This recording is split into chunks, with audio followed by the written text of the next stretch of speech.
Praise the lord. ప్రభువైన యేసుక్రీస్తు నామములో మీ అందరికీ నా యొక్క వందనాలు. అందరూ బాగున్నారా? ప్రతిదినం దేవుని యొక్క వాగ్దానం ద్వారా మీరు బలపడుతున్నారు కదా.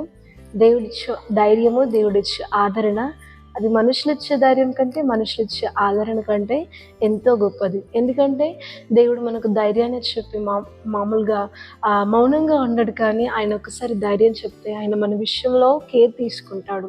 కేర్ తీసుకొని మనం ఏది అడిగినా కానీ ఏ విషయంలో కృంగిపోతున్నామో ఆ విషయంలో దేవుడు తన కార్యాలని జరిగిస్తూ ఉంటాడండి. అలాంటి కృపని మీరు ప్రతిదినం పొందుకుంటున్నారని ఆశిస్తున్నాను. మరి ఈ ఉదయకాల సమయంలో దేవుని యొక్క వాగ్దానాన్ని చదువుకుందాము. యెహోషువ గ్రంథము 3వ అధ్యాయము 5వ వచనము. యెహోషువ గ్రంథము 3వ అధ్యాయము 5వ వచనము. యెహోవా మీ మధ్య అద్భుత కార్యములు చేయను గనుక మిమ్మల్ని మీరు పరిశుద్ధపరచుకును. ఆమేన్. చాలా చక్కటి వాగ్దానాన్ని దేవుడు మనకు అందించి ఉన్నాడు. దేవుని యొక్క వాక్యం మనకు సెలవిస్తుంది ఏంటంటే, దేవుడు మన జీవితంలో అద్భుత కార్యాలను జరిగిస్తాడట. అవును, దేవుడు మన జీవితంలో చేసే కార్యాలు మామూలుగా ఉండవు, కానీ అద్భుతంగా ఉంటాయి. ఎంత అద్భుతంగా ఉంటాయంటే మనుషులందరూ ఆశ్చర్యపోయేంతగా, అసలు నీ జీవితంలో నిన్ను నువ్వు ఒకసారి పరిశోధించుకున్నా కానీ నీకు నువ్వే ఆశ్చర్యపోయేంత అద్భుతమైన కార్యాలు దేవుడు మన జీవితంలో జరిగిస్తాడు అని దేవుని యొక్క వాక్యం సెలవిస్తుంది. బాగుంది.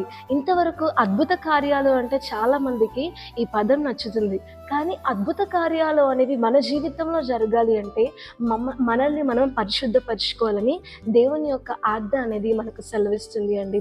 అద్భుత కార్యాలు జరగాలని ఎంతో మంది అనుకుంటారు, కానీ అద్భుత కార్యాలు కేవలం మన జీవితంలో పరిశుద్ధత ఉంటేనే సాధ్యమవుతుంది.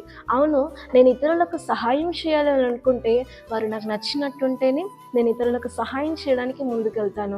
నాకు విరోధముగా ఉండి, నాకు వైరంగా ఉండి, నాకు నచ్చినట్టు ఉండకపోతే వారి విషయంలో నేను హెల్ప్ చేయడానికి నేను అస్సలు ఇష్టపడను. ఆ రీతిగా దేవుడు నీ జీవితంలో అద్భుత కార్యాలు చేయాలంటే, ఆయనకు నచ్చనిది, ఆయనకు విరోధమైన పాపం మనలో ఉంటే మన జీవితంలో అద్భుత కార్యాలు జరగవు.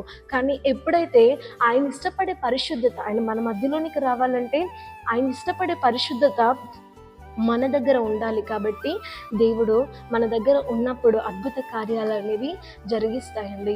ఆగకుండా సాగిన ఇజ్రాయేలీలు యోర్దాను దాటిన తర్వాత ఆగకుండా సాగిన కార్యాలు అంటే మామూలు కార్యాలు కాదు దేవుడు జరిగించింది. దేవుడు యోర్దాను ఇజ్రాయేల్ ప్రజల కోసం లోబర్చి యోర్దానుని దాటించడము, ఆ తర్వాత ఎరికో పైన విజయం సాధించడము, ఇలా దేవుడు ఎన్నో కార్యాలు చేసిన తర్వాత హాయి దగ్గరికి వెళ్ళేసరికి ఆ కార్యాలు అనేవి ఆగిపోయాయి. ఎందుకు ఆగిపోయాయి? యాక్చువల్గా యోర్దాను దాటిన తర్వాత అసలు ఆ యోర్దాను అవతల ఉన్న అనేక రాజులు వారి గుండెలు కరిగి నీరైపోయాయట. ఎందుకంటే కార్యాలు మామూలు కార్యాలు కావు, అద్భుత కార్యాలు. ఆ అద్భుత కార్యాలకు అనేక రాజులు పెట్టుకున్న హోప్స్ అన్ని వారు లూజ్ అయిపోయారు. అలాంటి కార్యాలు దేవుడు జరిగించి సడన్గా చిన్న హాయి ఎదురు కాగానే అది వారికి ఏ రీతిగా వాళ్ళు ఓటమి అనేది రుచి చూడాల్సి వచ్చింది.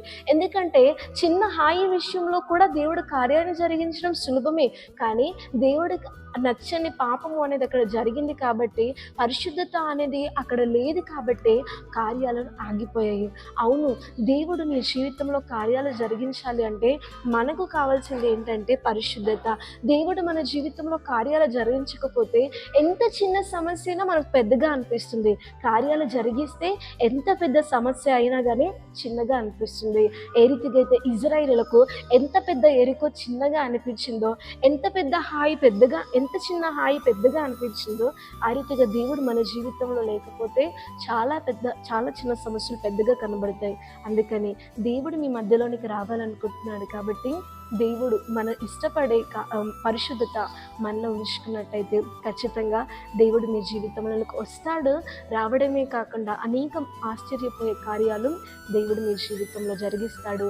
అలాంటి కార్యాలు దేవుడు మీ జీవితంలో మీ పరిశుద్ధతను బట్టి జరిగించునుగాక.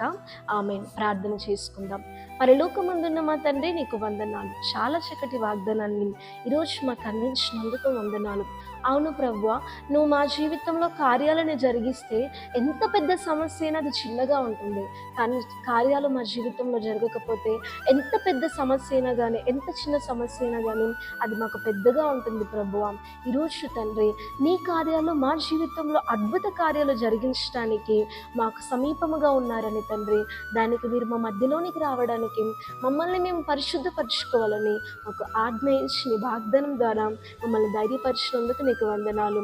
కార్యాలు జరగక ఎంతోమంది అయితే అలసిపోయారు, కృంగిపోయారు, బలహీన పడిపోయారు. వారందరి జీవితంలో మీరు కార్యాలను ఆరంభించండి. మహిమ, ఘనత, ప్రభావం నుంచి నిలుచుకుంటాం. నమ్మిన ప్రతి జీవితంలో ఈ వాగ్దానాన్ని నెరవేర్చమని ప్రభు యేసుక్రీస్తు నామంలో అడిగి వేడుకుంటున్నాం తండ్రి. ఆమేన్.